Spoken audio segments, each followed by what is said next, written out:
আসসালামু আলাইকুম সকলকে, আশা করি সকলে খুব খুব ভালো আছে। তো এখানে আমি রেডি হচ্ছি আমার এক বান্ধবীর বিয়ের অ্যানিভার্সারি নেমন্তন্ন আছে সেখানে যাওয়ার জন্য। তো আমার সব কাজ শেষ করে সন্ধেবেলায়, যেহেতু সন্ধ্যা না, রাত 8টার সময় ডেকেছে।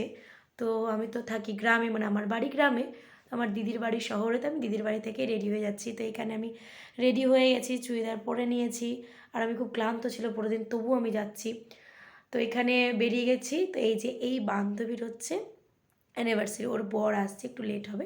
এখানে ওর ভাই, ওর ভাইয়ের হবু বউ, আর আমার এক বন্ধু, এই যে আমার বান্ধবীর বর, কেক কাটিং চলছে। তো আমরা প্রথমে ওল্ড গ্যালারি গেছিলাম। তো সেখানে মানে রেস্টুরেন্ট মনে হচ্ছিলো না, আমাদের যেমন কেমন বিয়েবাড়ির প্যান্ডেল থাকে না, ভোজ কাছে, ওইরকম। এত চিৎকার, মানে এই সিজনে এত ওদের এখানে বিয়ে, আর সব আইবুড়ো ভাত মনে হচ্ছে ওখানেই হচ্ছে। তো আমরা শুধু স্টার্টার খেয়ে এখানে বেরিয়ে গেলাম। দেখে আমি আমার বান্ধবীকে বলছি কেমন লাগলো, বলছে একদমই ভালো লাগলো না, কারণ খুবই মানে রাত্রেবেলাটা প্রচণ্ড আওয়াজ হচ্ছিলো। তো তার পাশেই হচ্ছে গ্র্যান্ড অ্যাম্বাসি বলে আরেকটা রেস্টুরেন্ট আছে।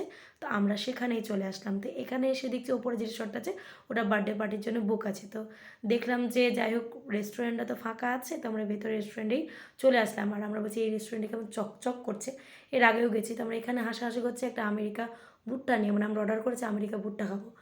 তো এইখানে আমাদের বিরিয়ানি, তারপরে মাটন কষা, আর যেহেতু আমি খাই না তো যেন আমার জন্য চিকেন কষা। তো এই যে আমার বান্ধবী খুব হাসছে, খুব আনন্দে আছে, বিয়ের অ্যানিভার্সারির কথা। তো আমাদের খাওয়া দাওয়া কমপ্লিট, আমরা আবার বাড়ির দিকে রওনা হলাম। আর আমার বন্ধু আমার দিদিবাড়িতে রেখে আসছে। তো ভিডিও ভালো লাগলে লাইক, কমেন্ট, শেয়ার আর সাবস্ক্রাইব অবশ্যই। আর আপনারা ভালো থাকবেন, টাটা।